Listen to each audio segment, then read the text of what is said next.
திருச்செந்தூரில் கடலோரத்தில் செந்தில்நாதன் அரசாங்கம் தேடி தேடி வருவோர்க்கெல்லாம் தினமும் கூடும் தேவாம்சம். திருச்செந்தூரின் கடலோரத்தில் செந்தில்நாதன் அரசாங்கம் தேடி தேடி வருவோர்க்கெல்லாம் தினமும் கூடும் தேவாம்சம். அசுரரை வென்ற இடம் அது தேவரை காத்த இடம். ஆவணி மாசத்திலும் வரும் ஐப்பசி திங்களிலும் அன்பர் திருநாள் காணும் இடம்.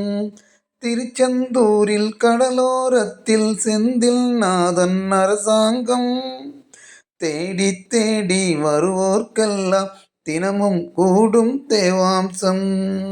கோவிலின் அருகில் கூடிய கூட்டங்கள் தலையா கடல் அலையா, குழந்தைகள் பெரியவர் அனைவரை இழுக்கும் குமரன் அது கலையா. திருச்செந்தூரில் கடலோரத்தில் செந்தில்நாதன் அரசாங்கம் தேடி தேடி வருவோர்க்கெல்லாம் தினமும் கூடும் தேவாம்சம்.